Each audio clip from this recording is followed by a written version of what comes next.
Hey, Scott, I'm going to talk into the microphone that's directly in front of me. What? Okay, counterpoint. What if I talk into the microphone that's directly in front of me? Well, that would appear as if we are recording podcast audio on two separate microphones. What are you talking about? What are you doing? Yeah, so we're trying out a thing where the podcast sounds good. We're trying out this thing where we try to make it seem as if we are professionals recording a podcast. I don't think it's gonna last. I think we're gonna go. I honestly think we're gonna go back to recording on my iPhone 6s. In the car on the way to Seattle. In the car while it's moving. I think we did a few of those, and they were pretty terrible. Optimal audio. Yeah. But nothing like the sound of highways and going over bumps and other vehicles driving very fast past you, and whoever's sitting in the back seat being completely inaudible. Those are always the best. The levels weren't the evenest when we would just like kind of throw the phone around the center console, and two people in the front and one or two people in the back would all try to sound the same volume. Or the person in the back not wearing their seatbelt and leaning through the seats. Yeah. I feel like there was a little bit of that. There was definitely some of that. Yeah. Yeah, those are the good old days. So we're trying this. Yeah. So if anyone wants a gear update, I'm rocking a HyperX Quadcast mic over here, and Drew's rocking a Blue Yeti. Blue Yeti. There. Is there a model number, or is Blue Yeti the model? If I could get the box, I would tell you. Oh, you're so close. You're absolutely gonna crack your AC. My hip hurts now. I dislocated my hip. It just says Yeti Blue, so maybe blue is the thing. Maybe it's made by Yeti. I think Yeti is the. And this is the blue. Actually, I don't know, because the front of it says blue, not Yeti. So maybe the company is blue, and the microphone is a Yeti. There's a bunch of Yetis on the back. I like it. It's good for game streaming, which is great, because now I'm a professional streamer. Yeah, Drew thinks he's going to be a streamer And it's good for Skype and Discord, which I don't care. And it says good for podcasts and voiceover works. So, here we go. Pretty exciting. We're doing it. This is one of those things. Now I'm going to get auto-tune, and I'm just going to start doing singing, Just going to start T-painting? I'm going to T-paint it, or I'm going to Bob Earnham. You could also Bob Earnham it. But yeah, I'm I can't believe we are living in a time where both of us are actual professional voice recording artists. VRAs. Very rich Asians. We went from two guys. Started from the bottom, now I'm gay.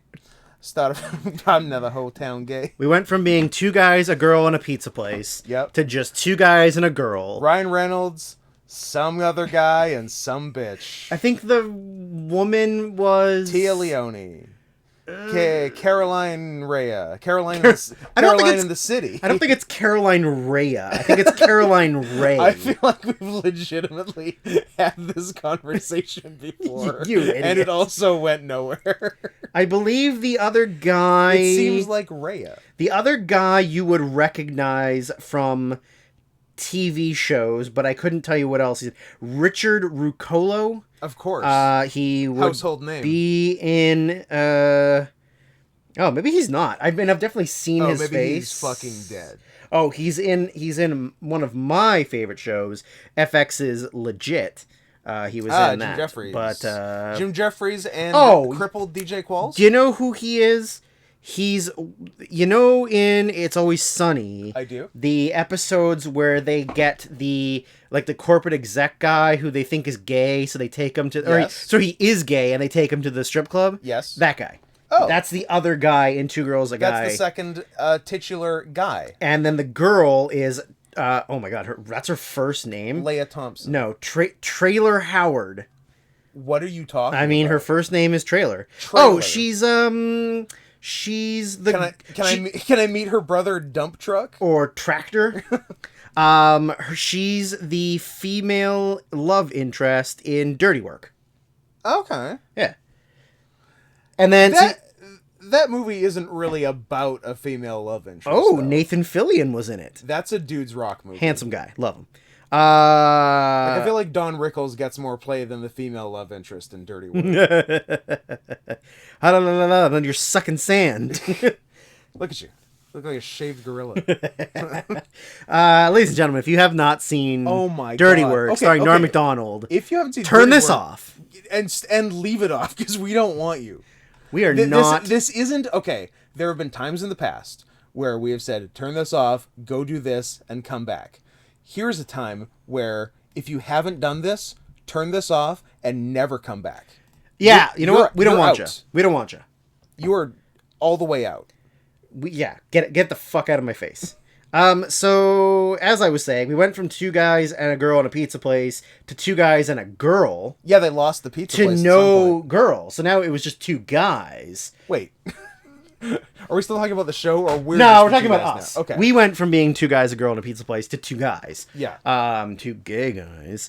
2 gays. 2 gays and a pizza place. 2 guys, a girl in the pizza place. Yeah. 2 guys and a girl. 2 guys, 2 gays is the natural progression. And that's where we're at right now. That's where we're at. What's next? The dual audio recorder podcasts is us completing the cycle. But I guess now the next cycle is we have to get a pizza place, then get a girl again. 2 gays, a girl in a pizza place. And then we're both straight. Oh. Although I feel like even though I watched a little bit of the show, I don't remember anything about the, like, was there sexual tension? Was there... Like, did she end up dating them? I couldn't tell Between the guys? Yeah. Or was the girl involved? Was Trailer involved? No, Trailer was not involved. Tractor Trailer... There was a basketball player whose name was Robert Trailer, and his nickname was the Tractor Trailer. Oh, that's pretty sick. That's pretty sick. I remember he was a big, fat power forward who was, like, great in college because he was so much bigger than everyone. Yeah. But as soon as he got to the NBA and had to, like, I don't know, run. Yeah, and, like, he lasted, other people were big, so he didn't have his advantage anymore. He lasted 5 minutes. Pretty good. Pretty good. R.I.P. Tractor Trailer. Gone too soon. R.I.P. Robert Tractor Trailer. He R.I.P. He is R.I.P. He was too big. He died at 34. Oh, that's very young. 6'9", 290 pounds. Oh, he's a big boy. He is a hoss, or I guess was a hoss. First round, 6th overall, 1998 by the Dallas Mavericks, and now he's fucking dead. Fucking What dead. did he die of at 34? Heart attack. Wow. He was talking to his wife on the phone, and then he just dropped dead. Holy shit. Scott, he was younger than you and weighed less than you, and he died of a heart attack. Wait a minute. Yeah, you're 333, right? Are you? Am I currently beating the odds? You're beating the odds, Scott. Science says you should be dead. Look, it is well documented. I am 16 and 100 pounds. That's your ideal relationship? That's my ideal mate. 16 and 120 pounds? Boy or girl doesn't matter? Take your pick. It's not about gender, it's about age? It's about power. Power bottom or power top? Oh, we didn't talk about it on podcast, did we? We talked about it on Sunday just when we were watching stuff. The concept of a bottom so powerful that he is able to rape with his ass. Yes. You don't have a choice. Yeah. Even if the suction, it gets you while you're limp, it's so strong that it makes you come. Yeah. You're going to Ray Romano that. Okay, so you come soft? Yeah. I'm just like, I like it. I know it sucks you in limp, but once it's there, does it make you hard? No, it's so powerful that it sucks the cum out. It cuts out the middleman of you having a boner, yeah, and goes straight from penetration to cum. It doesn't fuck around with like blood flow or like arousal of tissue. I respect that because I always find that to be the most annoying part of sex. That's the most inconvenient part is having to get a boner. An inconvenient truth. Speaking as a man who hasn't had a boner since 1984, since the Carter administration, I appreciate this greatly. Are we inside 5 minutes? We are at almost at 10 minutes. Okay, so just to get this inside 10 minutes. Hey, I'm Scott. That's Drew at Not Scott Henson on Twitter and at Sarah Softpaws on Twitter. How about that? Because last time we did that, you actually got followers.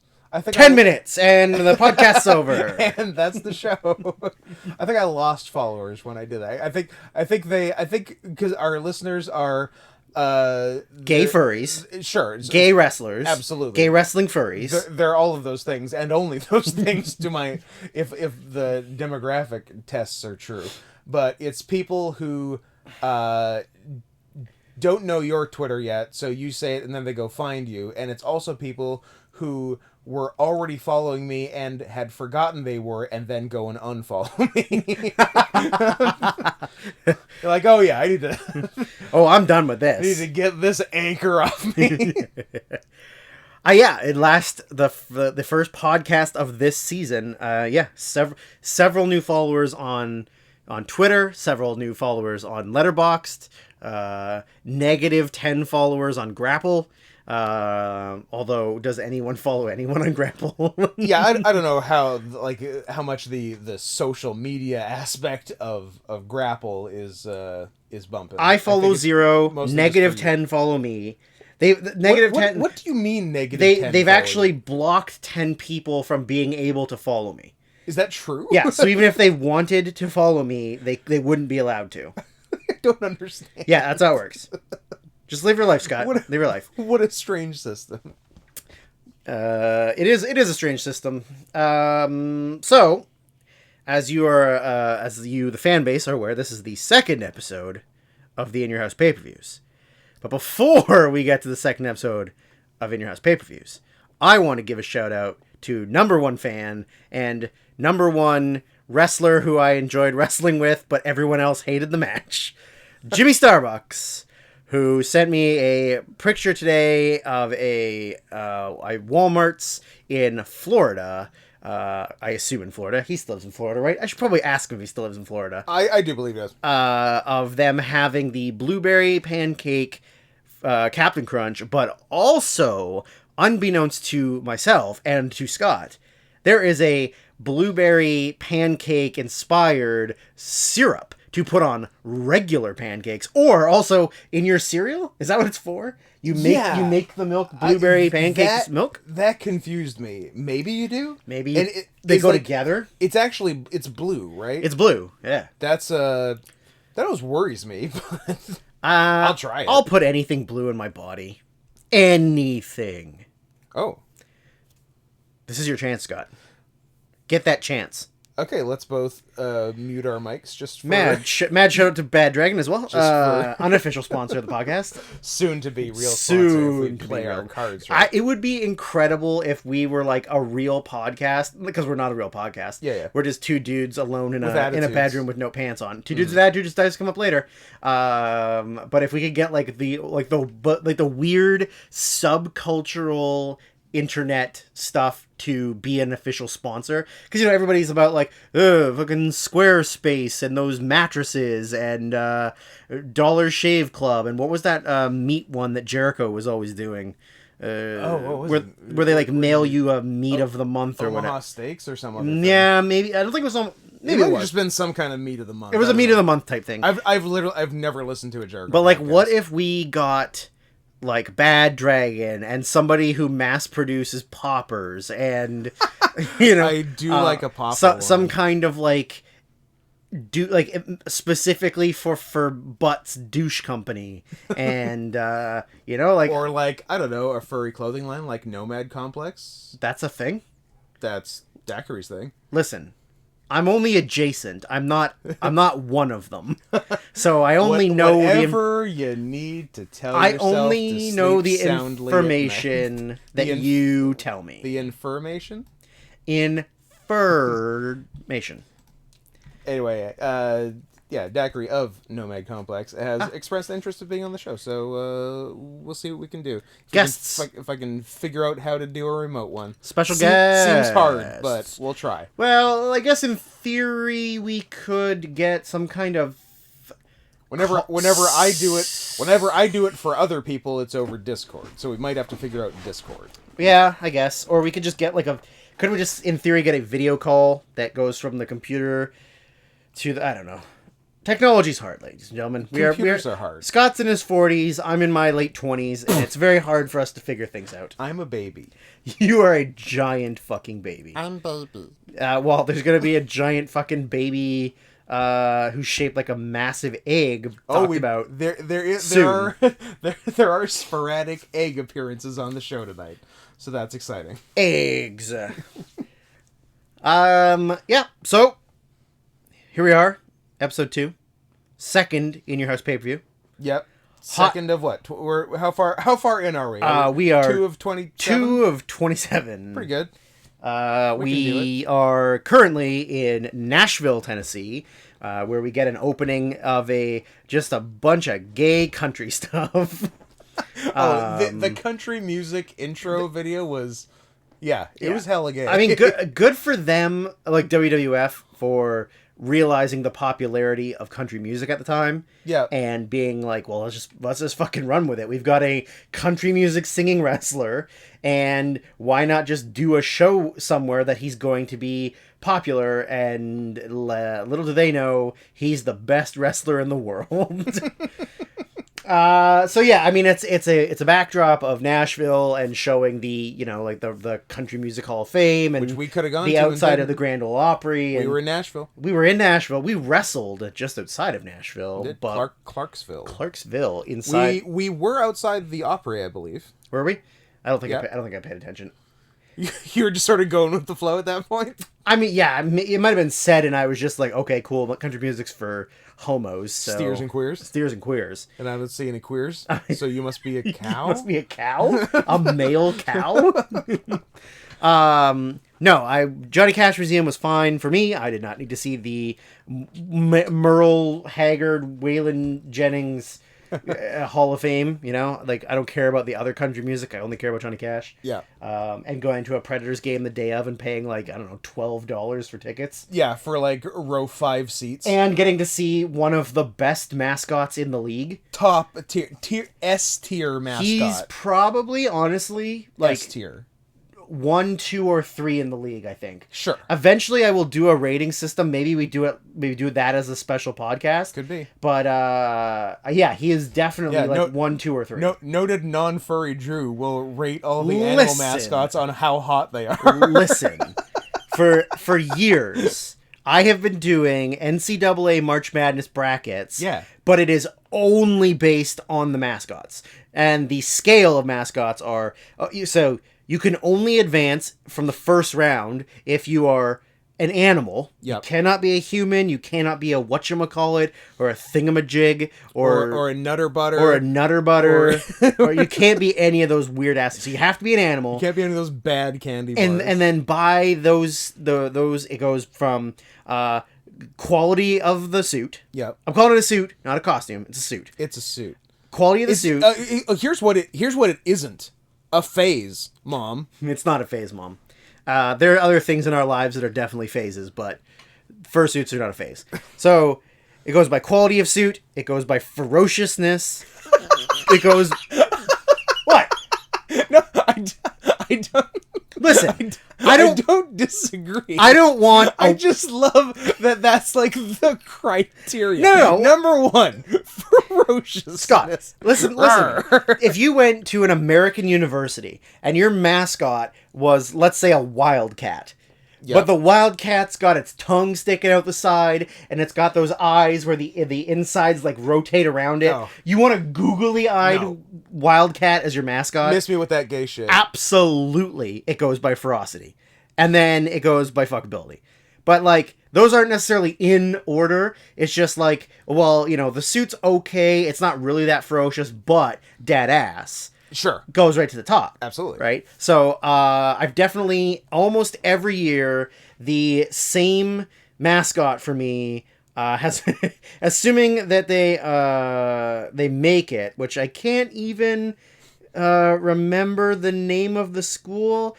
The VCU Rams, the Virginia Commonwealth University Rams. Oh, for me, I can see the suit. Win every year as long as they make it. Yeah. But they are always ranked like 15, 16, 14, something like that, and are always out in the first round. Oh yeah, they're never making the round of 32. So like for me, they are always the winner of March Madness. Like they are the North Korean Olympic athletes of NCAA March Madness for me. Yes. They have won every gold medal, every tournament. They have all the scoring records. Yeah. They've won every single award that you can hand out. They shot an 18 on a professional golf course. Yep. Just nothing but holes in one. They single-handedly defeated the Japanese in World War II. Yep.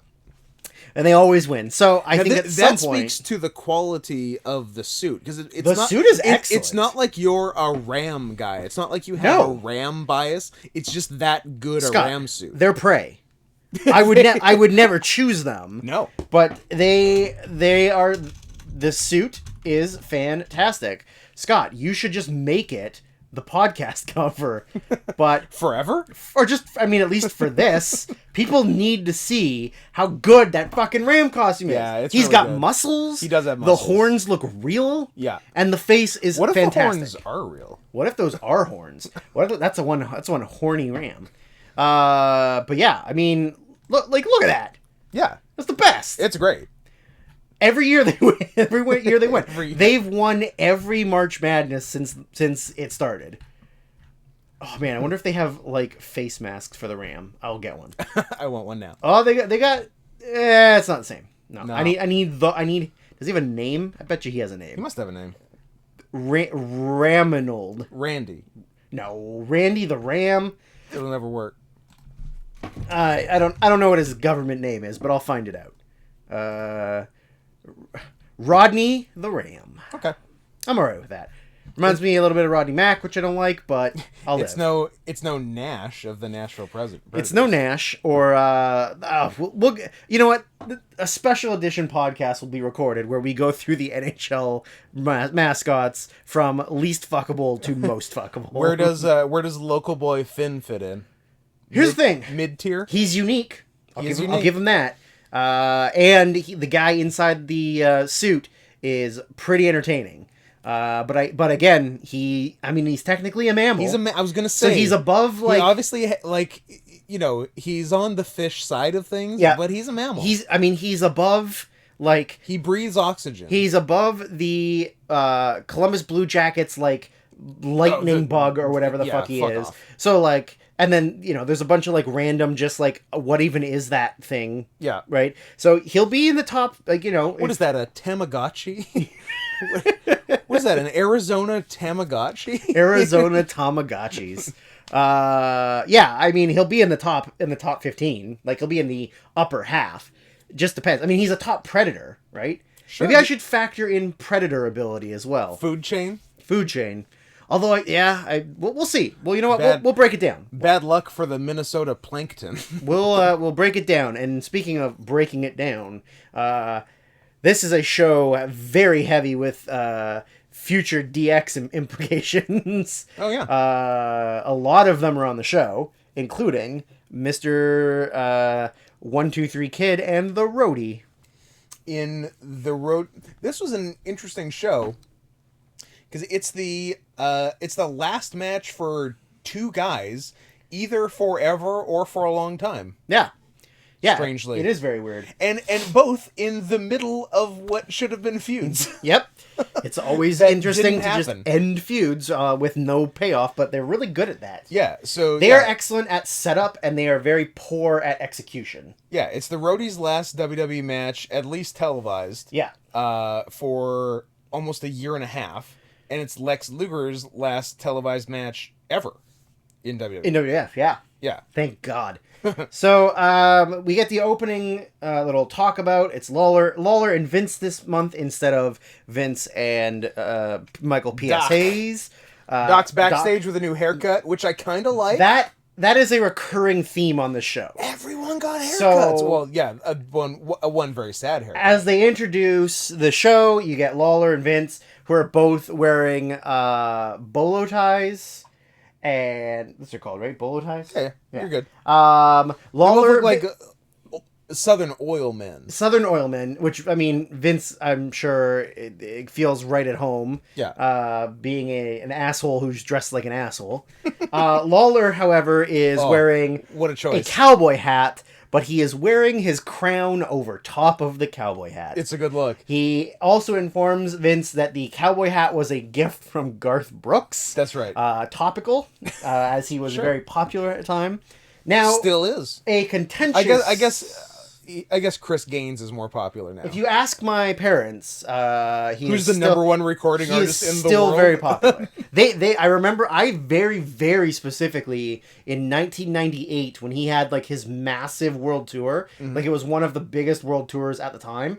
I remember my parents going. I remember being at my grandparents' house until they came and picked us up at like midnight. Nice. And I remember, my dad got like the hat and the shirt and everything. I very, very specifically remember. I can even picture the like logo of the show. I remember that, and I remember them going to a Vancouver Canucks game when Gretzky was playing here on LA. I remember both of those being at my grandparents' house. I remember the game. My sister and I watched it. And it was no attention was paid to the game. It was just us trying to see our parents in the crowd. Of course. Didn't happen, of course. So country music and hockey. Did your parents do a third white thing? I mean, my dad owns a pickup truck, and the license plate cover on it has naked ladies. Partial credit. Now, let me ask you this. Does he also have a motorcycle?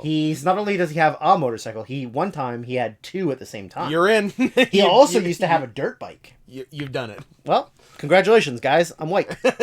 And if I had the choice, I would re-up. Every year. I would re-up. White is right. Anyways. Okay.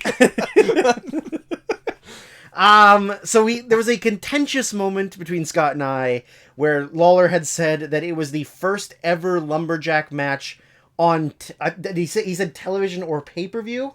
Maybe just pay-per-view. Yeah. Which neither one of us could want to think is a lie, but can't think of one that did happen. I feel like Lumberjacks is a very WCW or Crockett thing.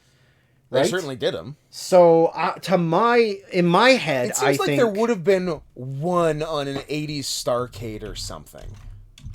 But I don't know. I can't name one off the top of my head. Or if they're just talking about WWF. Like, they didn't say just WWF, but like that's the only thing that exists in their mind. So. Yeah, that is fair. And like they're not gonna say like, well, yes, we're doing one, but we're doing the first one since Greg Valentine and whoever in 1987. Yeah, that's true.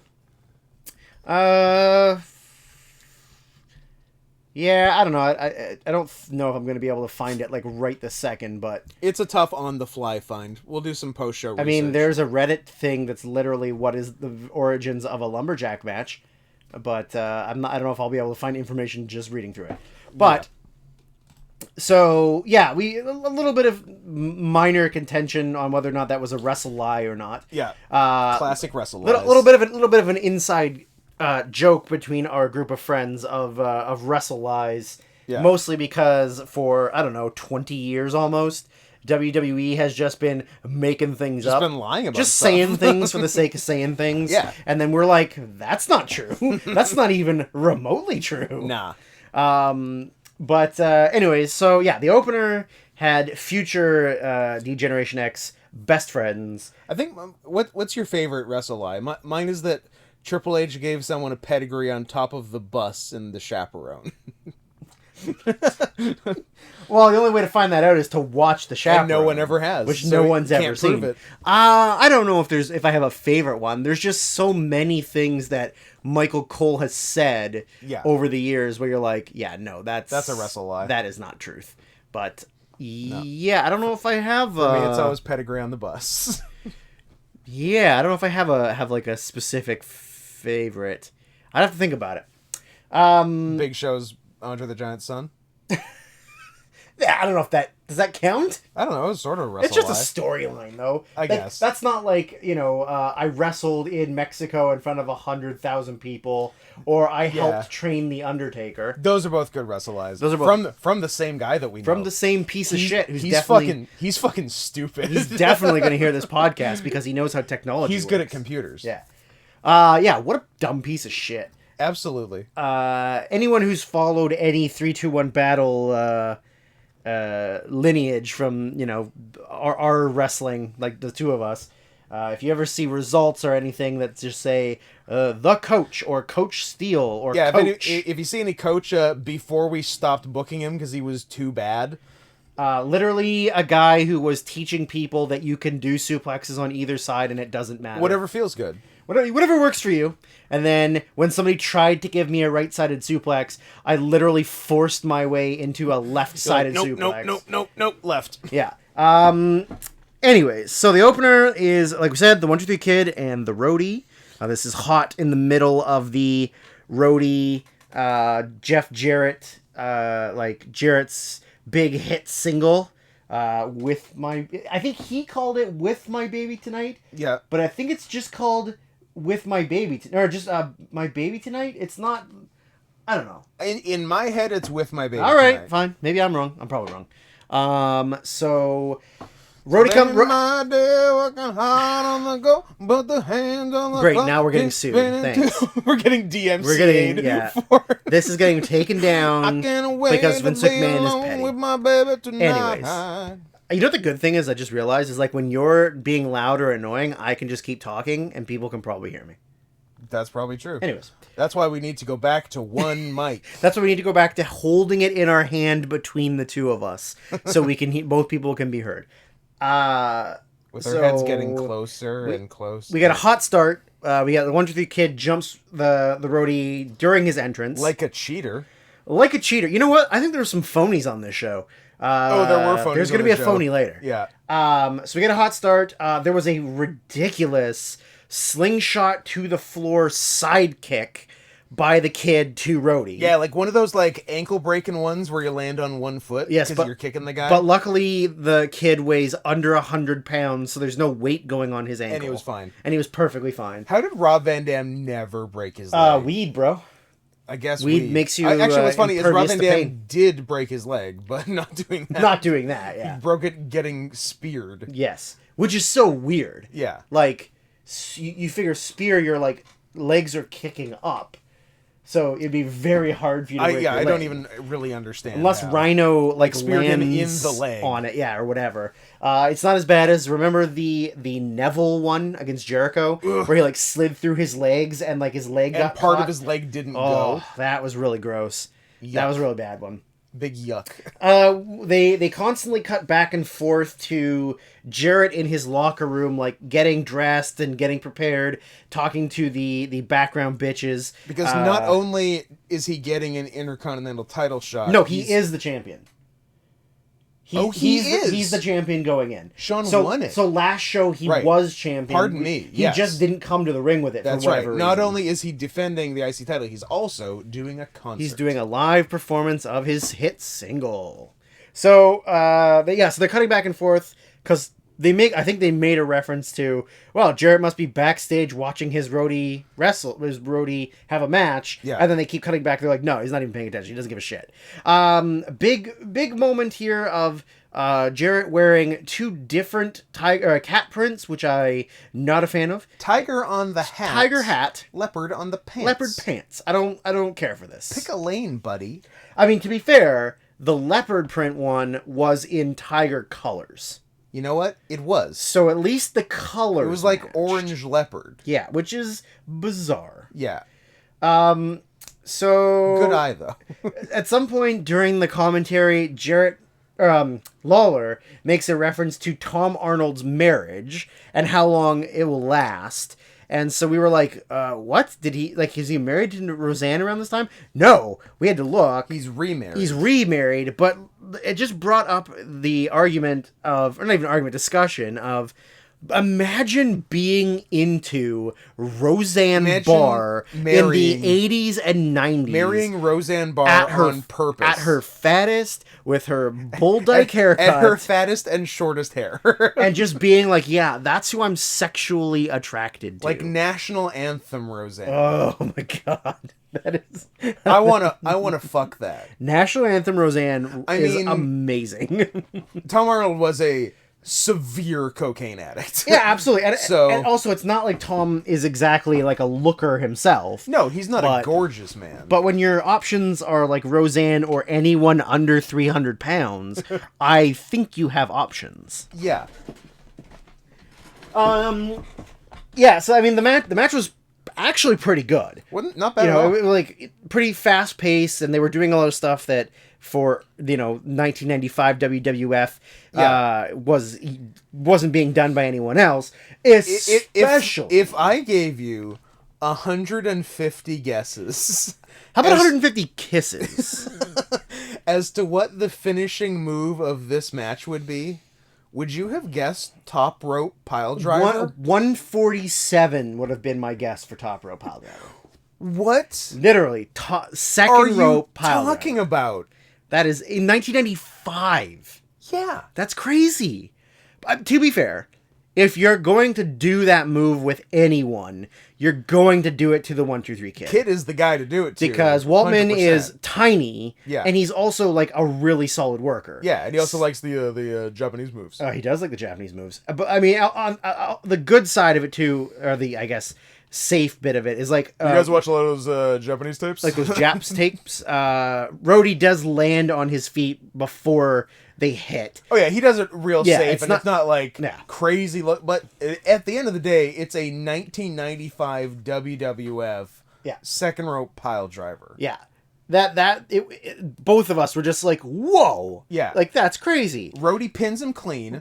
Now, if you thought and leaves for a year and a half. Yeah, but if you thought the second rope pile driver was going to be the best thing the Rhodey did tonight, nope, you are mistaken. As soon as the match finishes, as soon as the 1-2-3, and he does his little like road dog dancey shaky business, he does some hip hopping. He does some hip hopping. He walks up the ramp to where all of the musical equipment is set up and starts doing his roadie job. Because everyone has a second job. What a goddamn professional. Like, not as a wrestler, as a roadie. Yes. How did he not get, in kayfabe standards, how did somebody else not immediately hire him as their roadie?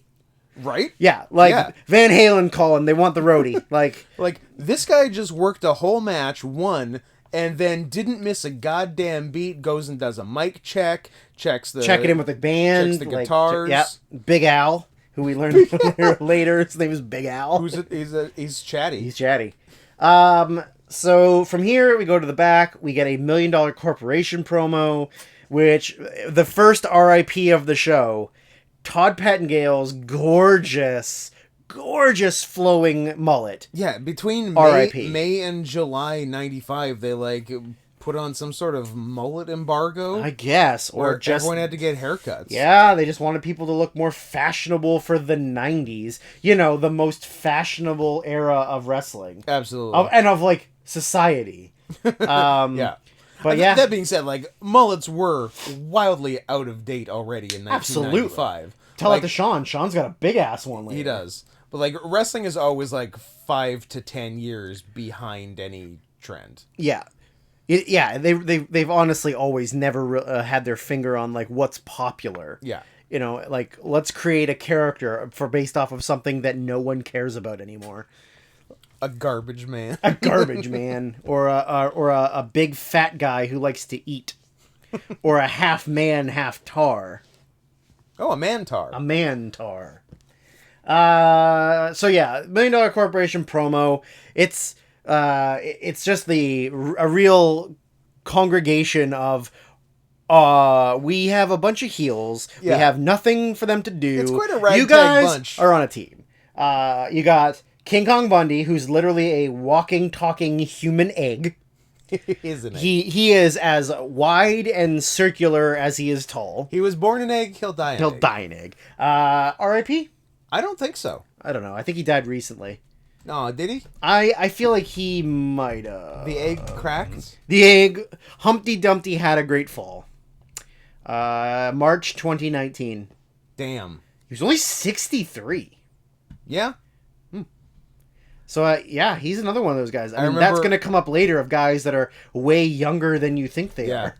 Oh, yeah, it is. I remember when he was on Married with Children because his name was Bundy. Yeah.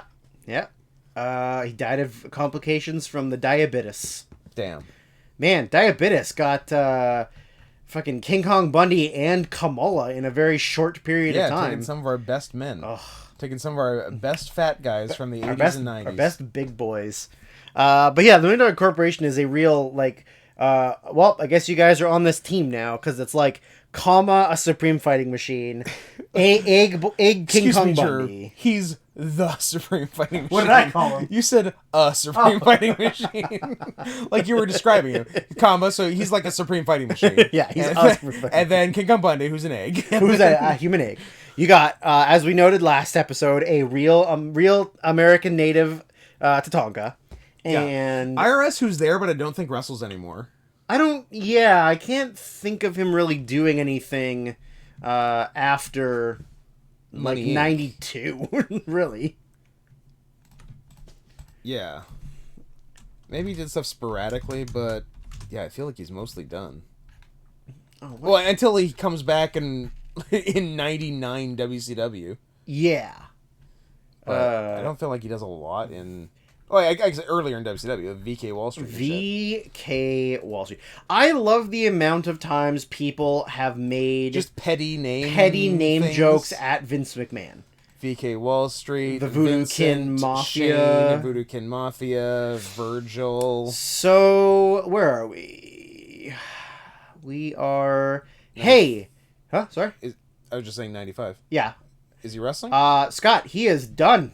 We will never see IRS on WWE TV again. I didn't think so. Until the 15th anniversary of Raw Battle Royal. What's that, 2008? 2007. What? 15th anniversary Battle Royal. But... December 10th, 2007. Okay, I guess it's almost the 15th. Whatever. It really should be January 11th, 2008, I do believe. Maybe. He wrestled Shawn on Raw in June. Okay. And that was he like full time up to June? It looks like he was doing just like house shows, and they did a European tour where he just wrestled Shawn every night. Okay. He did a Raw in May. He did a Raw in January. So he's kind of active. He did, yeah. I mean, he was on Rumble 95. He wrestled The Undertaker. Oh, he did. But other than that, like that's right. Even before that, it was just a bunch of house shows, and so yeah, I mean, I guess he was working frequent enough, but not on television. Yeah. Because yeah, even if you do like television stuff, 5 in 95 and a dozen in 94. Yeah. And then I guess a lot more in 94, and then a bunch in 93. So yeah. Up until 95, he was pretty frequent, and then 95 sort of trailed off, and then, see ya. Wouldn't want to be ya. But then he's in WCW in 2000. Yep. Because we saw him on a Nitro. Varsity Club. And then it looks like he's, holy shit. He goes to All Japan. Yeah, he was in All Japan for like 3 years. Yep. That's crazy. I know. Well, good for him. Good for him. I like his kid. Which one? The fat one or the skinny one? Bo. Okay, the fat one or the not as fat one? I like Bo. You're a big Bo Dallas guy? BT. You know what? B Team, not so much. Social Outcasts. That, you know what? That's Social Outcasts is where his money was at. If you can name all 4, I'll give you all the money in my pocket, which is $12,000. Adam Rose. Curtis Axel. You're probably going to get it. I rescind the offer. Heath Slater. Yeah, I think that... and Bo Dallas. Yeah, I think that's them. Of course. Yeah, I think I owe you $12,000. Well, I will take it in kisses. Okay. You know what? I'll take it in rim jobs. All right, that's half a rim job. I give very expensive rim jobs. You lick the top, but not the bottom. Exactly. You get top hole only. Oh, I do like a top hole. Another 12 G's for the bottom. Yeah. I mean, the good thing about top only is you can just press your nose against my butt cheek, and you won't have to smell anything. That is the bonus. Anyways, so that's yeah. So then we cut to the face side, where the baby faces are all talking about their promo because the main event tonight is a lumberjack match between Sid and Diesel. So all of the bad guys were paid off by DiBiase. Yeah. And the faces were all offered money, and this is But them. have This is too them much- being mad about being offered the money. Too much integrity to take it. But we noted kind of that it's like the weakest group of faces you could have. I don't think they should have had a lumberjack match with 30 lumberjacks because it kind of exposes one of the shallowest rosters in wrestling history. Honestly, it really, really does. Who are the stars on this show? Diesel, Shawn, I guess Sid. I think that's it. I mean, if you want to go by actual stars, absolutely, that is it. Yeah, and then Brett's not on. Brett, who's Taker's not on. Yeah, but that's it. Yeah, and like in terms of like, yeah, not even this show, but the whole roster. Add Brett and Taker. That's everyone. Yeah, those are all the stars. Well, at this very current moment, they are attempting to make Bam Bam, but we'll get to that. Yeah. So yeah, just like a really week of like Atom Bomb and Man Mountain Rock and Who we like. Techno Team 2000 and Billy and Bart. Because Man Mountain Rock is in our favorite match. That is true. He is in our favorite match. If y'all haven't seen Cactus Jack and Max Payne versus the Nasty Boys, from Spring Stampede '94 or Slamboree. Slamboree's the good one. Yeah, Slamboree's Spring Stampede's Kevin Sullivan. Slamboree's the bap and the falling off the. The other one is just like a brawl, and they go up to like where the the merchandise and stuff is, and it's that one's not as good. The other one is excellent. Yeah, Slamboree '94. Slamboree. Check it out. Yeah. So check it out on Peacock, baby. Next one is the. Do you think Peacock's gonna work? I bet it's going to be a disaster. It doesn't even matter, Scott. It's about the money. It's not about distribution. Like, they don't care if when does this air? Does this air the day of the Peacock transfer? Oh my god! Maybe I we're think on it does. Peacock. Are we going to be on Peacock? Are we on Peacock? We're on Peacock. Everybody, you can listen to the podcast live on Peacock. Do we get it in Canada? I guess not. No, it's just U.S. Yeah, because the network is going to stay in every other country but the U.S. Yeah. Well, I was going to say that there's probably different distribution in Canada as far as who owns the rights to broadcast and things and stuff. Yeah, and also the WWE network here is still a channel. Actual channel. But yeah, so we'll be live on Peacock. Anyways, Peacock's not going to work because number one, they don't care if you watch their back catalog. Like, it's not like they get any benefit from you being able to watch things from, like, the 80s and the 90s. And, like they're literally, there is no benefit to them actually having a streaming service. Yeah. It's just the fact that NBC bought the whole thing. For way too much money. There's a lot of that going around, though, because, like, something else, maybe way too much. Maybe sports related. Yeah, because NBC Sports isn't a thing anymore. Like, they're getting rid of NBC Sports. Right. So ESPN stepped in and bought, distribution rights for the NHL. Yeah. But the thing is, the NHL's ratings on NBC have been, very slowly declining over the last few years. Not to the point where it goes from, 300,000 to 200,000 to 100,000. Yeah. But it's they're losing 5 to 8% a year. Yeah. But ESPN was like, "What? Fuck it! You want $500 million or whatever?" I don't remember what it actually was. But here, we'll give you way more money than you earn because we need to put things on our network. We need content. Let me see if I can find it up real quick. They currently pay $100 million to the NHL annually for digital and streaming rights. 7-year multimedia rights agreement worth $2 billion. There you go. So ESPN bought the NHL rights for $2 billion for the 5th or 6th or 7th most popular sport in America. Yeah. That's assuming that you're including fucking NASCAR as a sport. You're driving and turning left. How is that a sport? P.S. NASCAR is for fags. Formula One. Formula One is cool. That's where the class acts are at. Absolutely. Except for if you're... Oh, that goddamn son of a bitch. Oh, he didn't go through the right channel. The guy who told on Senna. Oh, what the fuck's his name? Come on, give me his fucking... Is it French? Yes. I feel like French people are cowards. Alain Prost. Prost, you fucking bitch. If Senna didn't go through the turnoff, he went through the thing, so he doesn't win. The wrong driver died. What a bitch. If you haven't seen Senna from 2010, you should watch it. It's fantastic. It made my top 10. It made my top 10 as well. That's exciting. So next up, we've got the newly minted King of the Ring, King Mabel, and his side chick, Sir Mo. His side piece. Sir Mo. Mabel, good King of the Ring or best King of the Ring? Mabel, maybe the greatest King of the Ring. He could be Emperor of the Ring. He could be... Hirohito. He could be Emperor Hirohito of the Ring. Yo. Mabel and... I'm trying to figure out Black Hirohito. Give me a minute. Hero, hey yo. No, that'd be a razor with Hirohito. Hero, hey yo. Hey, I'll come back to it. We won't. So King Mabel and Sir Mo. I got it. Negrohito. I can't believe that took you so long. Look, it's not always going to come instantly, but it's going to come. That's what she said. King Mabel. You thought Sir I wasn't Mo. going to... I'm going to talk about this for a while. I just thought you would just give up on it and hope that no one would remember that you said that you were going to... I was going to... Oh my God. I was going to ignore everything you were saying until I thought of something. That sounds about right. It's good it happened now. Okay, so we're back. So who's wrestling? Sounds about right. King Mabel and Sir Mo versus Razor Ramon and Savio Vega.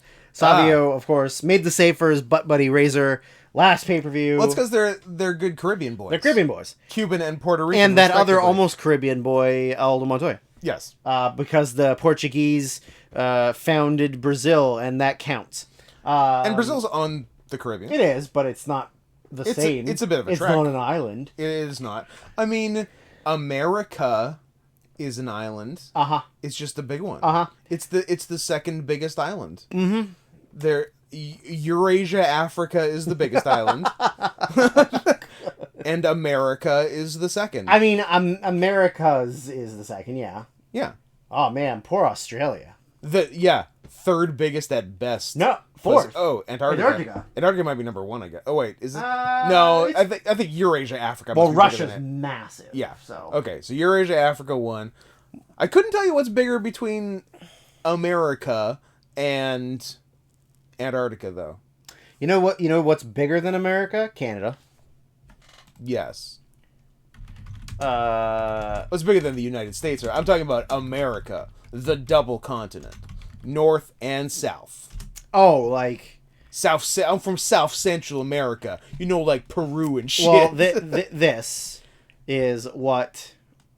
That's Antarctica. That's Antarctica with the United States over. So, okay, so the Americas are much bigger than Antarctica. Yeah. Antarctica versus Australia, Antarctica would be bigger.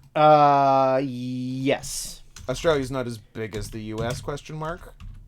I like how this is just geography class now. I'm into it. You know what? I like this stuff, though. I'm fun. Oh, me too. You know what? It's pretty close. Yeah? Like, this is Australia. I know you can't really see because it's not big. Right? Okay. That's Australia. Wow, so Australia's like almost exactly the same as the U.S. And that's USA, so... Australia might be looks bigger in No, I think Australia just fits better into... It does fit more nicely into Antarctica. Although, like, it goes pretty high. Yeah, that's the thing. I feel like it's got a little more coverage. Right? I think Australia is bigger than the United States. Oh my god, are we good? Okay, I'll look it up. Land area. Australia land area versus U.S. What do we got? It's real close. That's real close. I think USA is bigger. USA, like, okay. It goes like all this part. Yeah. Right? And then this is, so USA is bigger. You got lucky. And like if you put Alaska, that covers that, so. Got fucking lucky. Hawaii US. covers Florida. Once the West Coast secedes and becomes like a cool country and the rest of you go fuck yourselves, you're out. Once British Columbia, Washington, Oregon, California become Cascadia or some gay shit. Yeah. That'll happen. Yeah, West Coast boys. We Westies. We Westies. West Coast for life. Back to the wrestling. Oh, yeah. Mad respect to Savio Vega for always being fat, Always but being always kinda being fat. awesome. He's a good guy. Like, never bothered to try and get in shape. No. Because he was a pretty good wrestler. Yeah. He had like big arms, but he was always fat. It's a real Kevin Steen situation. Like, you don't have to be in good shape if you're really good. If you're the best guy on the show. Yeah. And in Puerto Rico, he was one of the best guys on the show. Yeah, just be fat and good. That's kind of been my mantra for a number of years. One of the funny comments that Lawler made on commentary was during the intro. So Razor comes out with his ribs taped up. Yep. With like what looks like a giant Band-Aid or diaper. It appears to be a flesh-colored cummerbund. But Razor immediately takes it off and throws it in Mabel's face because Mabel had attacked him on Raw. And because Razor's a phony. So then we said, Razor's a phony. Just like Brett last time. Just like Brett last time. But what Lawler says on commentary is that if brains were sunshine, Razor would be a snowstorm. We thought that was pretty cute. So we start off the match with Razor and Mo, to which Scott commented on the size of Sir Mo's dumper. He's got a big butt. He got a big old butt. Then Lawler calls Savio a Chevy Vega. Which made me laugh. Which made Scott and laugh. Also, I think it was the car my mom was driving at the time of my birth. So you were conceived in a Chevy Vega. I might have been conceived in a Chevy Vega. Interesting. I think it went Chevy Vega, Nissan Multi, okay, Range Rover, decent step up from Nissan Multi to Range Rover. Yeah. Infiniti QX4, and then borrowing my car after that. Scott, I hate to be the one to tell you this. Yeah. Cars for fags. Okay. Anyways, so we get at this point, I had said to Scott, looking at Sir Mo, I bet you he looks like he's in his 40s. Yeah, but we both said we also bet he's not. But we also said I said I bet you he's younger than you to Scott. Yeah. So I checked. He's Sir Mo younger in than you. 1995 is younger than I am currently at 31 years of age. And then we said, well, Mabel is much younger than him. Yeah. Mabel is 24 Mabel's in a 1995. child. He's a little boy. That is crazy. He's a 568-pound little boy. Little boy. Little itty-bitty baby. That is bananas. Yeah. My brain hurts. Yeah, it's crazy. One thing that I noticed from last pay-per-view and this pay-per-view is Mabel really struggles with where the hard cam is. Yeah, a lot of back to the cam. Like kind maybe of stuff. maybe they're not as hard on it then as they are, like, Not as hard even like hard about it. In like even like 10 years from this point, where like it's very important to be hard cam. You're fired if you're not. Yeah, which making eye contact with the hard cam. You're always taught in wrestling that hard cam is important, but like for him, it's like you snap mirror the guy wherever he is in the ring, and then you do the move you're doing, and it doesn't matter which way you're facing. Come what may. So yeah, he really struggles with that. At one point, while Mabel's got Savio down, Lawler says on commentary that Razor is speaking Spanish to Savio, and that's not fair. It's basically cheating. Yeah, which is funny, because I don't think he is. I think Razor's speaking English to him, yeah, and Jared Lawler's just a racist. Yeah, I don't think Scott Hall speaks Spanish. I mean, in kayfabe, he's supposed to be Cuban. I know, but in real life, he's Italian, question mark? Even in kayfabe, either you or the character have to know Spanish, and I don't think he knows Spanish. Scott, what did Jerry Lawler do to that 13-year-old girl? He raped her. Oh. There was a... so, at some point, Sir Mo gets Savio down, and he starts climbing to the top rope. And we're like, where are you going, what's Mo? your plan, friend? So, he very cautiously struggles to get to the top rope. Like, he goes... At one point, going up with his knee. Yeah, like, when he gets to the top rope, one foot goes up, and then the second leg goes knee to buckle, grab the buckle, then stand up. And we're like, this can't go well.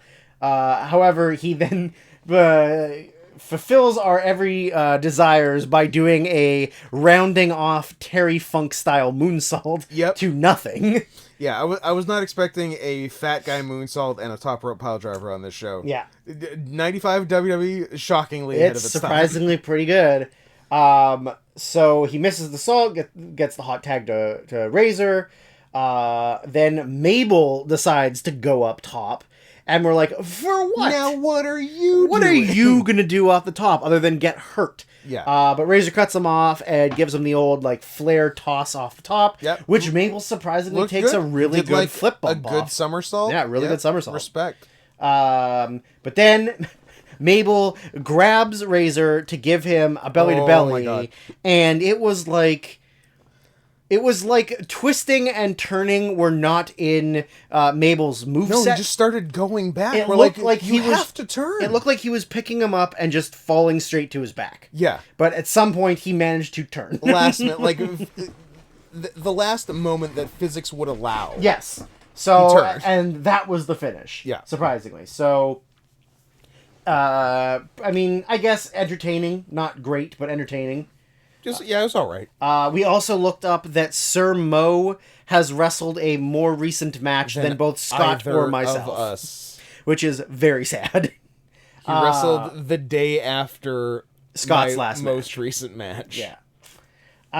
So then backstage we get the 1-2-3 Kid and the Roadie on picture-in-picture or side-by-side split screen on the hotline phones in the back, where Roadie appears to be talking to Gorilla Monsoon, or at least he says Gorilla. Yeah. And then we're like, so did somebody call in and their name is Gorilla? Their name is Gorilla. Or he's talking to a gorilla? Or that's just Jesse's like colloquial name for you, like Chief or Buddy. Just or like, hey, Gorilla. he's talking to a black guy and he's calling him a gorilla? Are you saying a guy from a racist family from the South might be being racist? I don't know. Is their family racist? I feel like Bullet Bob's probably was a pretty cool guy. Look, they're all cool. I'm just saying they're also probably racist. A number of them wrestled in the Confederate flag. That is fair. That is fair. I mean, not all of us have wrestled in two Confederate flags sewn together as a poncho made by a homosexual man. The irony on that will never be lost. That is just a real chef's kiss right there. So, several years ago at our Halloween show, when everybody dressed up, myself and my faction of bad guys decided that we were going to dress as the Freebirds, except all of us were Michael P.S. Hayes. So, we all wore, like, blonde wigs with, like, just, like, generic-looking Freebird gear. However, I decided that I wanted to get a pair of red tights with the stars and bars sewn on the back, and I, on Amazon, ordered 2 full-sized Confederate flags. That's in your purchase history. And no, because it was Amazon.com nice. and not Amazon.ca, so it doesn't show up at all. Gotcha. And I got it delivered to Steve, so it looks like Steve ordered Confederate flags, which makes sense. He's from Tennessee. The guy from Tennessee? I think you're safe. And so I had the Jordan, who makes the gear made the gear for a lot of the 3-2-1 battle people, and presumably will be making more gear for Scott and I when wrestling happens. I've already ordered it. He's just being slow. Well, Jordan, get on it. Scott, I want my Zootopia gear now. I hate to be I don't even the bearer of bad news to wrestle in it. I just want to wear it around. Then I don't have to bear bad news to you. Because I was going to say, we're not going to be wrestling until 2022. No. I'm aware of that. I just want to wear it to bed. You just want to be able to watch Zootopia wearing the gear and then, like, point at the TV and then as if they can see you. And do the Leonardo DiCaprio point. Yeah. me, that's you. Oh my god, I got the same thing. Yeah, yes. That's just what you want to do. I want to do that. So Is that so wrong? I got an openly gay man to sew 2 Confederate flags together to make a poncho. Yep. And then I wore it to the ring. I believe I lost that match. And then afterwards, noted 3-2-1 battle reigning Solid Steel champion Jimmy Flame asked me what I was going to do with the gear. And I said, well, I'm never going to wear it again. I don't know, never wear it again. So he said, can I have it? And he now currently has my Stars and Bars huggers. Good for him. So a man who lives the gimmick, and by lives the gimmick, I mean is probably a racist. And child He molester. was on the lam for child molestation. So yeah, so we're backstage again, and now we got Todd Pettengill talking. Oh no, sorry, not backstage. Todd Pettengill has come out and is on the performing stage for Jeff Jarrett, where he's talking to the backup singers, and then he goes over and talks to the guitarist, who we find out his name is Big Al, and he asks how Big Al's doing, and he says good, and we're like, Big Al, big talker, big talking Al. He then wants to do, like, he's like, oh, I've always wanted to do this. So he goes to the drummer, and he goes like, ba-da-ba-ba-ba-ba, and then the drummer does like goes along with the beat. And so I'm like, is this Todd Pettengill attempting to scat drums? Yeah. Todd was real psyched about there just being drums around. Todd was a few years ahead of ska and the Brian Setzer Orchestra making their return. I didn't have that album, but I feel like I borrowed it from someone and listened to it way too much. I don't know why we thought swing and ska were popular things, but... Yeah, I'm trying to think. I don't think I had... I think the only swing I had would have been on, like, compilation CDs. I believe it was on a I think, like, Now. Yeah, I'm sure, like, Zoot Suit Riot made it onto a Now. Grapefruit Diet. I'm sure, like, a Big Bad Voodoo Daddy might have made it onto something. How come they're all daddies? Cherry Poppin' Daddies, Big Bad Voodoo Daddy. I like the idea of a group who's calling themselves the Cherry Poppin' Daddies. Yeah. It's very incestuous rape to me. Yeah. That was Zoot Suit Riot, right? Yeah. I think so. Yeah. Yeah. So, yeah. I did own some ska, though. I own... Sorry. I had some Real Big Fish for sure. Real Big Fish rules. Yeah. Yeah, Real Big Fish is great. Yeah. And, I mean, basketball got me onto Real Big Fish. And I don't know, what are Bouncing Souls? Do they count? No. What are they? They're more... They're like punky? They're closer to punk. Yeah, whatever. It's all the same. It's all garbage music we listened to when we were kids. What if I told you the Cherry Poppin' Daddies put an album out in 2019? I would buy it. Yeah, Zoot Suit Riot is Cherry Poppin' Daddies. Yeah. Man, they put out... Yeah, look at them. Good for them. I'm glad they're still making music and they're living their dreams and they're happy. Yeah. I think we're going to listen to some.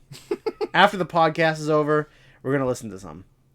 Did you know that their lead singer's name is Steve Perry? Not that Steve Perry. Although that would be fucking rad. I did not know that. That is interesting. Alright, anyways. So we're back to the back where I guess this was where the Faces did their big promo. The first one was just Diesel and Sean. But this one is like, you know, they're like, hey, Man Mountain Rock, how much money did Ted DiBiase offer you to be on his team? He's like, you know, $10 billion. I told him to go fuck himself. They're like, I bet you could buy a bunch of new guitars with that. And he's like, I don't want his dirty money. No, Ted DiBiase got nothing but dirty money. And then they talk to, noted big-time babyface Bam Bam Bigelow, who threatens to drag Sid out of the ring and light him on fire. He wants to kill him. I wasn't ready for that threat. So next up is now we get the Roadies back on the stage. He introduces Jeff Jarrett, who comes out to do his performance. But of course, before he does his his performance, Jeff Jarrett has to be annoying as fuck. Of course. Because he's awful. So he just talks. Or is he? Well, we'll find out later. So he just talks forever. He comes out and is just strutting and talking and no one cares. None of it's important. It's literally just the pay-per-view's not running long enough. I don't know. Let's just let Jarrett go talk for a while. So he does his performance, whatever. I had said to Scott, I'm pretty sure at some point in my life I could sing the song word for word. It was on one of the WWF albums. Yeah. So I obviously listened to it a bunch. I mean, 1995, I was 9 years old. So for me, it was like the only good music is wrestling themes. Could have been WWF The Music Volume 1. I have it somewhere in this house. I haven't sold it. So it's around. It could be that. I didn't have Volume 1. I had a 2 or a 3. Maybe 2. I had every single one, including Anthology. Oh, you did. You went a little further than me. Well, and I respect that. I hate myself and my life, and after this podcast, I will be killing myself. Okay. So you will not hear me ever again. But I will continue it on using both microphones for myself. You will replace me in a real Curly Shemp situation. Where you will just find someone else to do the exact same thing I'm doing, but irregardless of how good or bad they are. Irregardless. You're retardless? I don't. They're just going to find a spot, like, hey, just do this. Yeah. That's it. Good or bad, do it. Like, okay. So he does his promo, or does his performance, whatever. Then we get a SummerSlam promo. The only note I wrote is... It's an interesting thing they're doing with, like, his performance, because, like, it's clearly lip-synced, but the crowd doesn't know it's lip-synced. He does a good job of covering his mouth. Yeah. Like, he's the microphone is angled properly, or he does a lot of hand gestures that are, like, and, like, when in front of his face. When you do see his mouth, it matches. Like, he learned the words. Yeah, he learned the words, for sure. But, like, I don't know, the crowd was probably, like, pretty far away.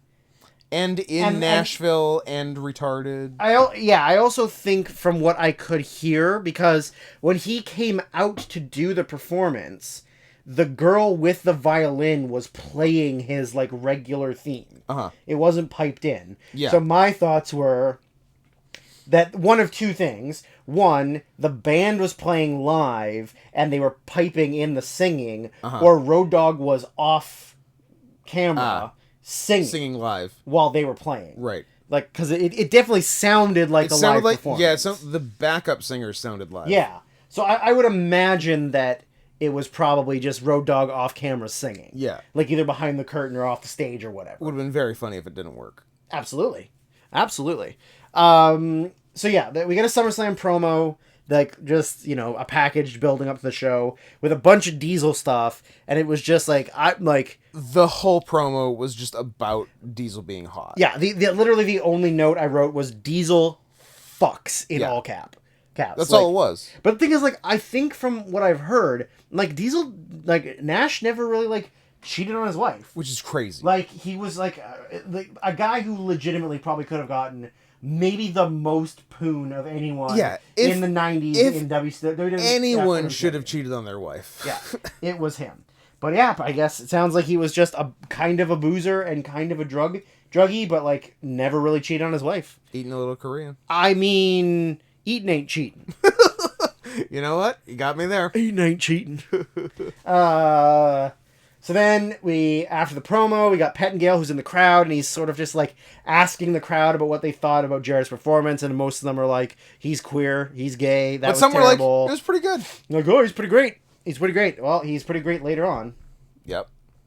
So the next match now, we got Henry O. Godwin, Hog, against the newly pushed babyface Bam Bam Bigelow. Well, they're still making good on their promise to give him a big, like, main event babyface push after losing to non-wrestler Lawrence Taylor in the main event of this year's WrestleMania. And they're like, look, you do this and then you're going to the moon, baby. And Shawn Michaels and his friends absolutely will not fuck you over and you'll be gone in 6 months. It's a little... That's our promise. It's a little interesting to see how little of a...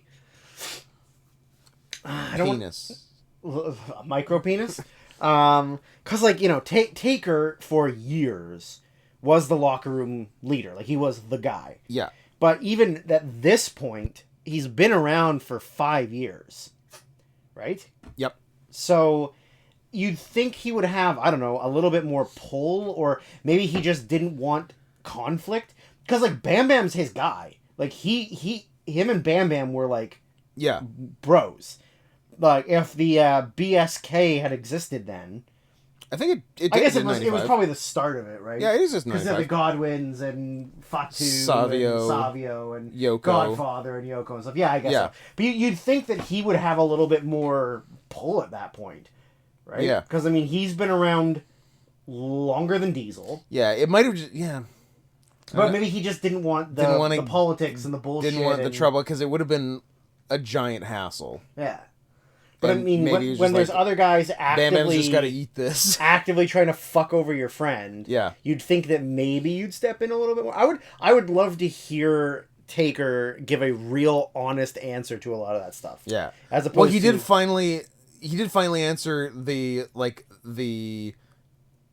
quote unquote urban legend of Shawn's last match. Yeah. At Mania, like were you actually backstage taping up your fist, getting ready to kick Shawn's ass if he didn't do business? And for a long time, he was like, "Oh, ha ha ha." Yeah. But then, like, pretty recently, he was like, "Yeah, 100%. I legit was." Yeah. He was ready to walk out there, drag Shawn back in the ring, beat the shit out of him, and let Austin pin him. Yeah. Yeah. Which, oh my god.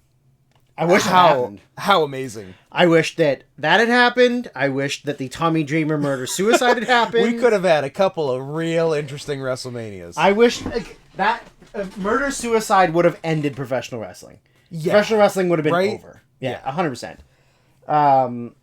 The murder-suicide is a Tommy Dreamer-related thing where he revealed that after ECW went out of business, he was so depressed and sad and just like his life was over that he had planned on jumping the barricade at WrestleMania and murdering Paul Heyman on commentary and then killing himself immediately. Fucking nuts. But that would have ended wrestling. Wrestling would have been dead after that. I hope he would have waited until late in the show because Mania 17 was a really good show. Mania 17 was really good, yeah. Hopefully wait until after Rock and Austin. Yeah. So Bam Bam comes out. He's got awesome new 90s awesome entrance gear of he legit looks like a Dragon Ball big character. black or big flamey gauntlets on both arms, huge, not just skin tight, but like big fat ones that look really cool, and like an entrance of vest with flames around the neck, kind of a little bit Ultimo Dragon-y because the flames come out of the shoulders a bit. It was pretty cool. It was sick. I was like, dude, keep this on, just wrestle in that. He came out to weird music. It wasn't the regular bam, music. Bam. It was some kind of rock music. Wasn't into it. Yeah, it sucked. Wasn't feeling it. And then I made a note that just how of a weird investment it was into Bam Bam. But we'd said it was the payoff of you lose to Lawrence Taylor, we'll give you some cool entrance gear and you can beat some guys in your houses. It was a weird finish. I thought it was a. Henry O goes for a knee drop off the second, and he just misses the knee drop, and then Bam Bam just grabs the closest leg to him and just very casually pins him. For leverage. I guess the knee pain was so bad that he was focused on how much that leg hurt that he couldn't kick out. That he couldn't kick out with his entirely untouched outside leg. Yeah. So I looked it up after the match, just how long Bam Bam was around after this. When he left and what he was doing. I believe it's a reverse Wyclef Jean. Because Bam Bam is gone in November, whereas Wyclef Jean was gone till November. I thought you were saying it doesn't matter. So it does matter. Yes, Wyclef Jean's most famous song, the thing he did with The Rock. Yeah. It doesn't matter. I can't even think of it in my head how it sounds.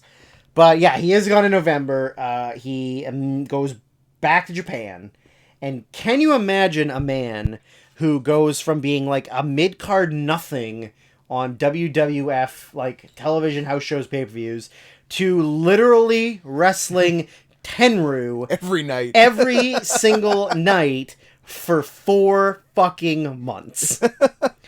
Yeah, that is insane. Nothing but 6-mans against Tenryu and a singles. You're gonna beat IRS on a month's worth of house shows. Yeah. Then you're gonna have one pay-per-view match against Henry O'Godwin.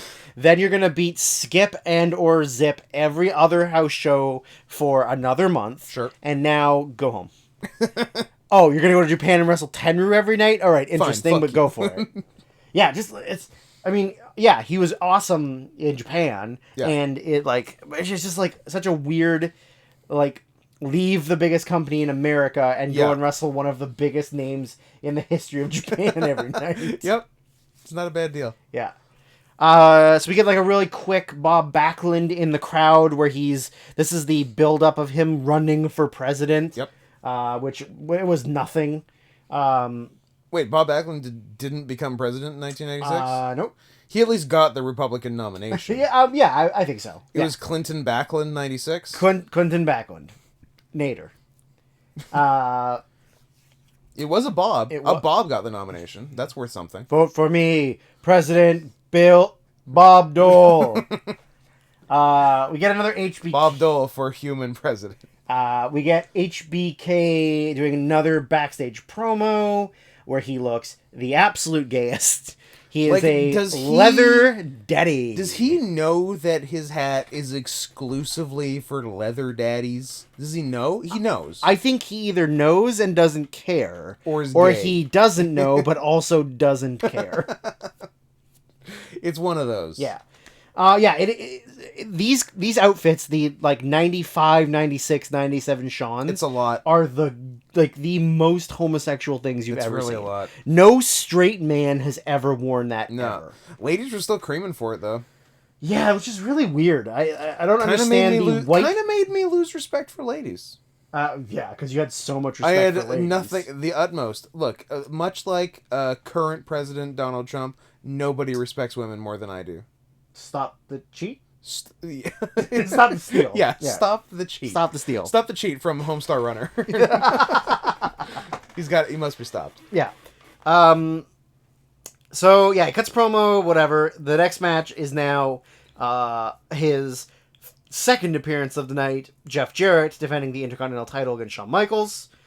There was a funny double J jerk Jarrett sign in the crowd, which I thought was adorable. Absolutely. Then, they started off pretty good. They were moving pretty smoothly and had good chemistry and stuff. But there was a moment where we just kind of said is 95 Jeff Jarrett a better worker than 95 Shawn Michaels? Jeff Jarrett was awesome in this match. I mean, they both did the same move. They did the hit the guy in the midsection, bends him over, put the leg on the back of his head, and do the backflip to your feet while still holding the other guy's arm. Jarrett's backflip was so much smoother and more controlled Jarrett than landed Shawn's. Perfectly, right Jarrett in position. Floated. Shawn did this quick one and Shawn almost fell over. Yeah. Shawn did not land great, but just Jarrett bumps really well. He runs corner to corners really well. Yep. His moves and punches and strikes are really smooth. Whereas Shawn's are good, but Shawn's just seem there's so much less care for how well they look and work. He's just very loose and lazy, whereas Jarrett's a professional. Yeah, we're this is what could have been with Jeff Jarrett before Vince Russo got his talons into him. Yeah. There was a pretty good, Jarrett runs, ducks a line, and then goes for a crossbody over the top onto the roadie. Yeah. That was excellent.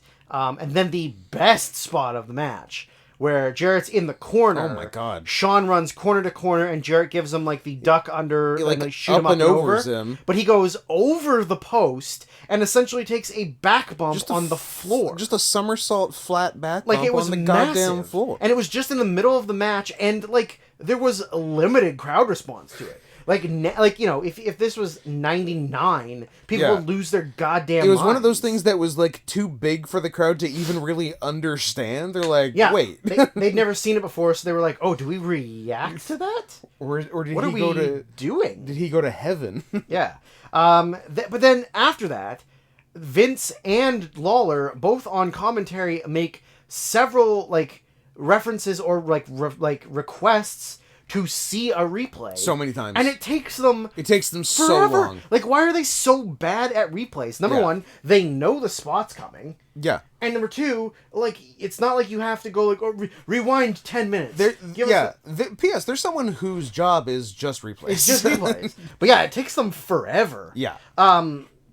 So back in the ring, they do the Aloha Arn spot, but the sunset flip, and then you're gonna fall over, you're gonna fall over, you're gonna fall over. Yeah. Shawn stops himself, punches Jarrett in the head, and in theory, I'm oh, drop your dick in his face, for the pin. But instead of just dropping to his knees, Shawn puts his hands down, then gets onto his knees, then goes for the pin.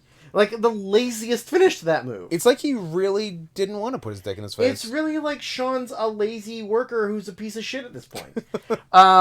Then there was an amazing dropkick by Jeff Jarrett. Yeah, we're okay, Jarrett's awesome. Yeah, we're Jarrett's great. Then Shawn goes to the top rope, and we're okay, he's gonna do maybe a goal, because Jarrett, he bumped Jarrett, and Jarrett was like nowhere near He was that very corner. far away. So we're like, what is he? We're like, are you like going to do a moonsault and miss by or like a stand? Like Jarrett feeds in, gets a standing moonsault for a pin or something. That's what I thought. I thought he was going to feed in for a moonsault. Yeah, but nope. Shawn does, the noted Shawn Michaels high flying move of. So on the top rope, back to the ring. Yeah. Do a 180 in the air for an X handle. High risk, high reward, if you ask me. Yeah, Shawn's real lazy in this match. High flying Shawn. He also does a very lazy inside cradle where Jarrett, like when he rolls him up, Jarrett is like literally on top of Shawn. It was Shawn doing a small package, but also it looked like Jarrett was giving Shawn a jackknife hold. Yes, yeah. Jarrett did like a full somersault. Yes. The end of the match, I did put a good finish. Yep. Which was there was roadie related business. There was pushed into him. Yeah. Oh no, sorry, Roddy tripped him. Jarrett whipped Shawn. Shawn reversed it. Roddy grabbed the leg of Jarrett. Jarrett turned around to yell at him. What the hell? Ate the sweet shit music. The end. The end. Clearly, the start of a Jarrett Roddy feud. Which Add to the fact that Roddy did the music. So it was obviously Jarrett staying heel, Roddy going face. Yeah. They fight. Obviously, Jarrett's the bigger name, but then Roddy drops the bombshell. I sang your song. You dumb bastard. You weren't even singing. None of this happens. Roddy's gone tomorrow. Yeah. And Jarrett's gone in a few months. Yes. Weird. I don't know. Like I said, they're really good at setup, but they're really bad at execution. Yeah. I mean, maybe like the Jarrett thing, maybe like they couldn't help it. I guess. But why would you immediately send Roddy down to USWA? Yeah. Like, weird. I didn't understand. And like, it's not like you can send him down and you can't just like call him back up. Yeah. Like, I don't know. It's just weird. And especially after having like a pretty good match with 1, 2, 3 Kid earlier in the night. I mean, the two of them had the two best matches tonight. Yeah. Yeah. So we get another backstage, like all the faces are in Diesel's locker room. Shawn comes in and they all like pop really hard. Yep. Shawn jumps on Diesel, then they cut like a super big like, we're super gay with each other. We love one another. Like we kiss all the time. Yep. Like big celebration. Then maybe the most insane thing that happens. So they're like, oh, breaking news, we gotta go to Handsome Doc. So they cut to Michael Hayes, Handsome Doc Hendricks, who is outside of Jeff Jarrett's locker room and is on a speedball. Coked out of his fucking full-on mind. Cocaine brain. And he's yelling about how Jarrett and Roddy are in there, and they were yelling, and then Jarrett shoved Roddy, and then Roddy popped Jarrett, and then they started brawling, and I'm gonna find out where, I'm gonna come in there, I'm gonna find out what happened to you, I'm gonna tell you right now. I'm like insane human being. Yeah. And he's more of an N-word than Mark Henry will ever be. I slowed it down 10 times, and I was able to make out, I saw Jarrett and Roddy in there making babies, and I looked at the babies, and one of the babies smiled at me. That is pretty accurate. So next up, we get a tag team title match, which is the champions Yokozuna and Owen Hart wrestling against the allied powers of Lex Luger and the British Bulldog, accompanied by their Italian friend Benito Mussolini Alfredo. Why do they have an Italian? Oh, right. I don't know. They're not Axis. They should. You said they should have Nikolai Volkov. Oh they yeah, have a no. I said Ivan Koloff. Oh, Ivan. Yeah, you gotta get Ivan Koloff back, or like former world champion. You need him. You need like one of the Bushwhackers turning into a solo star. Yeah. You need like Bruce Hart. Sure. You know, I don't know who else fought for the Allied powers.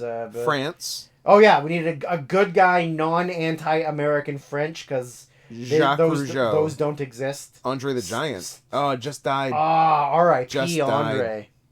I don't know who other French. Rene Dupree. Sylvester Lafort. Sure. There you go. There you go. Sylvain. The French stallion, but not Sylvain Grenier. Just Sylvain. Yes. When he was a fashion model. Rob Conway. Roberge Conway. Yes. Yes. That was the prime of wrestling. There was a very funny spot early on, which like kind of seemed out of place only because it was the heels. Yeah. But like Bulldog and Luger get like a one up on Yoko. Yeah.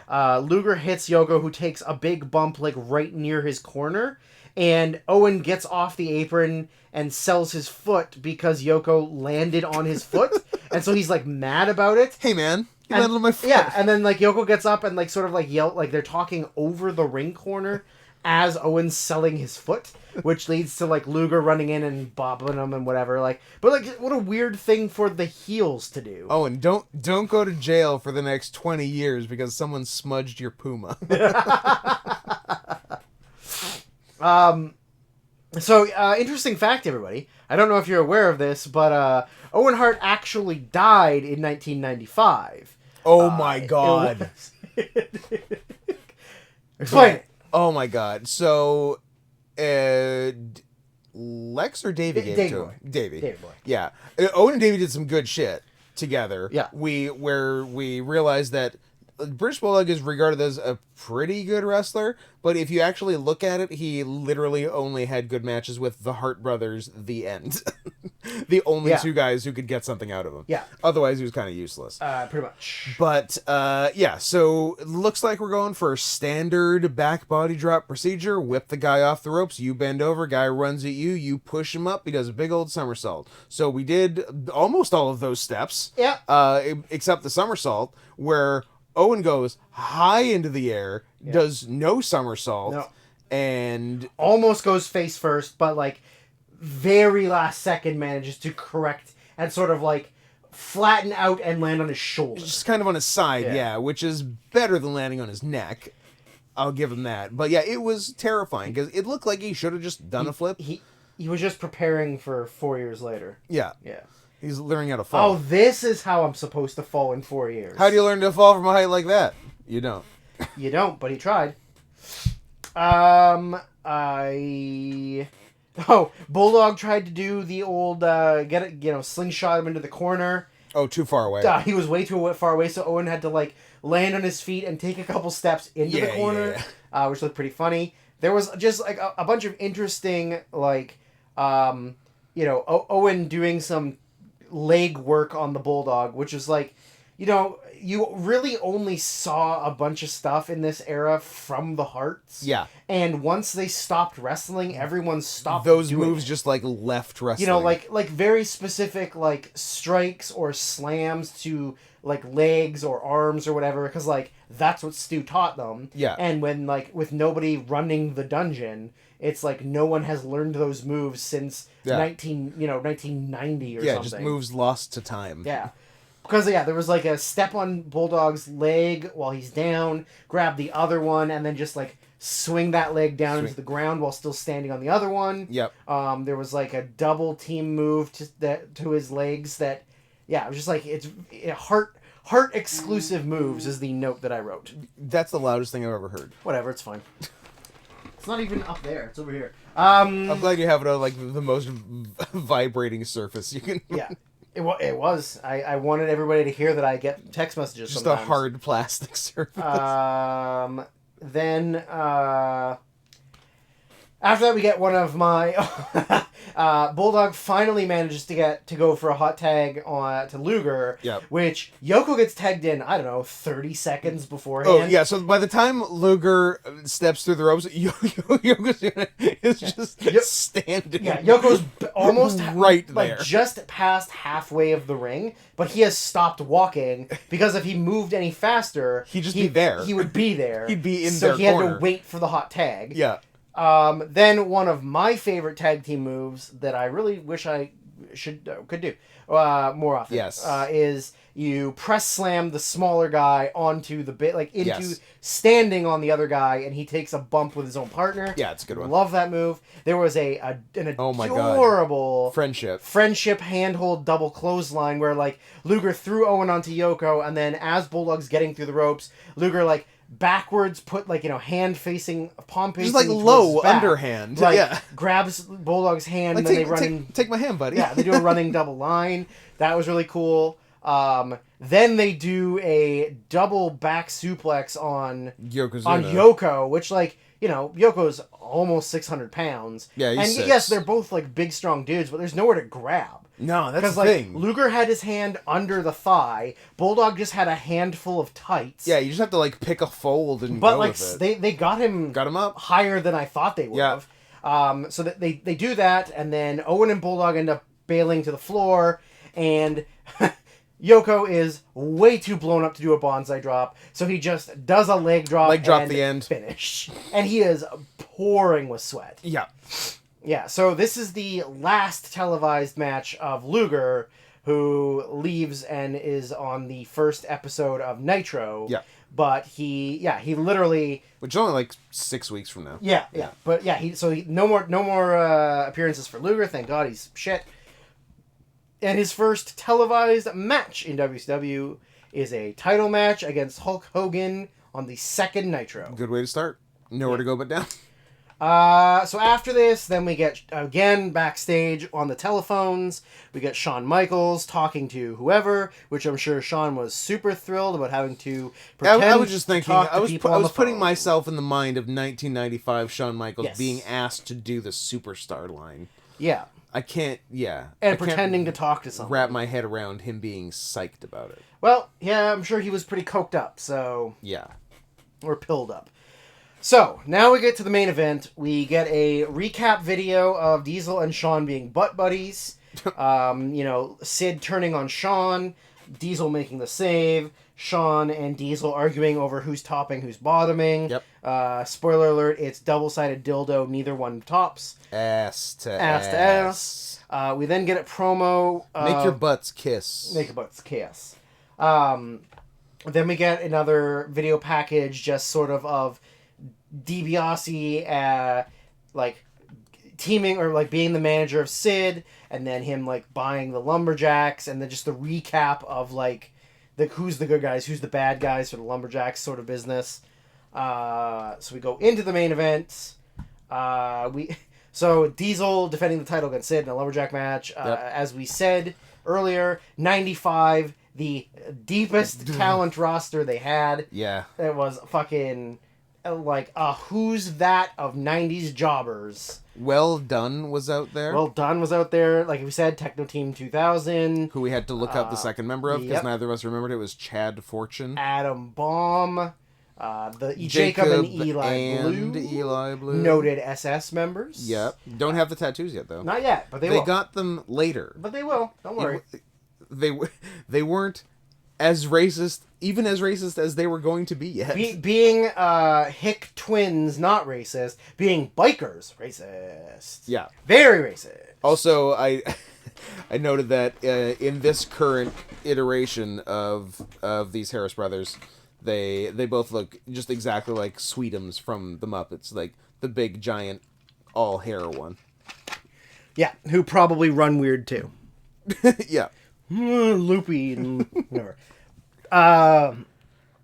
So we have another Diesel promo in the back right before he comes out, where he says Pentgale asks him some question about like is Big Daddy Cool concerned with whatever, and Nash's response is Big Daddy Cool doesn't have problems with me running wild anywhere.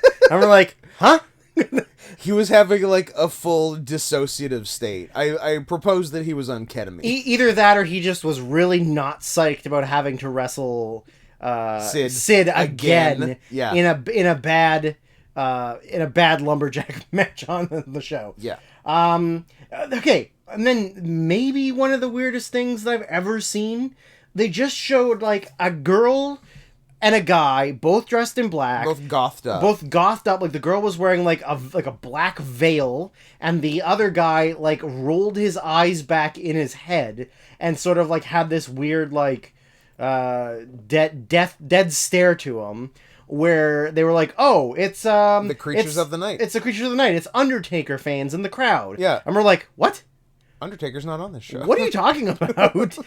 Like, can't anyone be Undertaker fans? No. Why do you have to look dead to be an Undertaker fan?" So, yeah. I mean, the match it's whatever. It's literally nothing. I'm going to say... two big bad guys. This may be controversial. Sid's clubbing forearms to the back are not good. Worse, Sid's clubbing forearms to the back or Nash's pillowy forearms? Ooh. You can't answer it because there's no real answer. Nobody wins. Nobody wins. Whoever wins, we lose. Yeah. It's a real alien predator. I love it. Excellent poll. Excellent reference. Scott, you win the podcast. Thank you.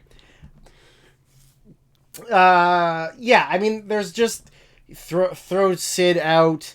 Babyfaces get a quick beat up on him. He gets back in. Throw Diesel out. The bad guys beat him up on the floor. The good guys come over to try and stop the bad guys. Whatever. It's your very generic style early Lumberjacks match. Yeah. At one point, when they throw Diesel out the second time and all the bad guys are beating him up, the good guys go over to help. Sean launches himself off the stairs over the pile of Crowd good surfs. guys to jump onto the guys that are beating up Diesel to save him. Yeah. Totally out of nowhere. Sid gets the power bomb on Diesel and then pauses to do a high five break with all of the heels on the outside. So over the top rope, and he just 1, 2, 3, 4, 5. You just hit your finisher on the world champion. Yeah. You have two options. Pin him or, hear me out, give 15 high fives. Yeah. He chose the latter. Chooses number 2, does high fives to all the heels, then goes for the pin, and they're shocked Diesel kicks out. Yeah. Then he goes for a second one. They, on camera, do the same spot they did last show. That confused us because it was barely on camera. Because the reason that it looks so weird was because Diesel bumps when he does back body drops. Yeah, when you're reversing a powerbomb into a back body drop, all you have to do is stand up.